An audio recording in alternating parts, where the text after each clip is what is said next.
नेपाल में जो बाढ़ आई उसके बाद से फ्लड फ्लैट से तबाही की तस्वीर है। सैलाब में बहता हुआ ये नजर आ रहा है कि किस तरह से ताश के पत्तों की तरह बहता हुआ ये नजर आ रहा है। खुद व खुद रास्ता बनाता हुआ नजर आ रहा है ये पानी का सैलाब। दूसरे हाइड्रो पावर प्लांट को भारी तबाही हुई है। जो नेपाल के हाइड्रो पावर प्लांट है उसमें भारी तबाही हुई है। मलबे में बताया जा रहा है कि 4000 लोग दबे हैं।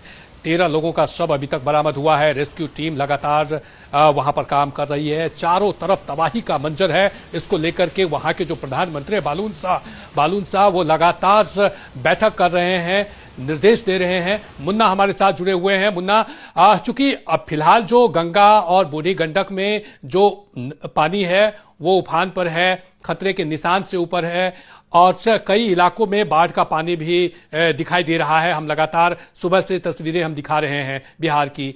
ऐसे में यदि 3 बजे तक बाढ़ के पानी नेपाल से इन गंडक नदी में पहुंचता है या फिर से स्थिति भयावह होती है तो 2 या 3 घंटे का वक्त बचा हुआ है, जिस तरह से प्रशासन की तरफ से 3 बजे तक का समय दिया गया है। ऐसे में क्या निचले इलाकों में माइकिंग की व्यवस्था अभी से शुरू कर दी गई है? लोगों को बाहर निकालने के लिए अभी से कहा जा रहा है क्या?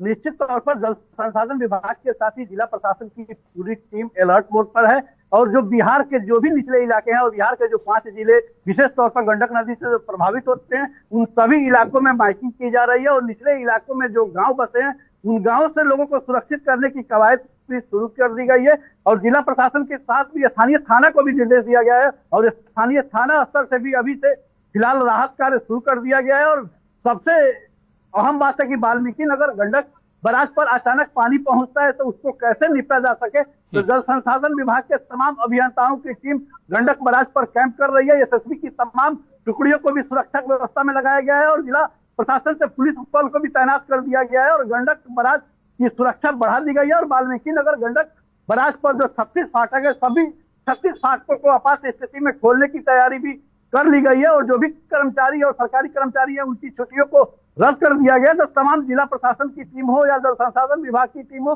तमाम तैयारियां कर ली गई है और किसी भी परिस्थिति से निपटने के लिए जल संसाधन विभाग की टीम तैयार है और एसडीआरएफ के साथ ही एनडीआरएफ की तमाम टीमों को भी निचले इलाकों में फिलहाल भेज दिया गया है। और वाल्मीकि नगर गंडक बराज पर जैसे ही जलस्तर पहुंचता है उसके बाद आगे की रणनीति जल संसाधन विभाग तैयार करेगी। लेकिन फिलहाल जिस तरह से नेपाल के त्रिशुली नदी में तबाही की जो खबरें आई है, जिस तरह से नेपाल के तमाम इलाकों में जिस तरह से तबाही की खबरें है, तो फिलहाल नेपाल का जो नारायणी नदी है उसके जलस्तर में जो अभी का अपडेट है धीरे धीरे जलस्तर में बढ़ोतरी शुरू हो गया है, जिससे नेपाल के नारायणी नदी के जलस्तर में फिलहाल राहत की बात थी। लेकिन फिलहाल धीरे धीरे जो नेपाल से सूचनाएं आ रही है तो नेपाल के जो देवघाट के इलाके हैं उन इलाकों में भी जलस्तर में बढ़ोतरी शुरू हो गई है और धीरे धीरे नेपाल के नारायणी नदी में जलस्तर में बढ़ोतरी होगी तो निश्चित तौर पर वाल्मीकि नगर गंडक बराज तक यह पानी पहुंचेगा और नेपाल के से निकलने वाली जो नदियां है उसका सीधा असर बिहार के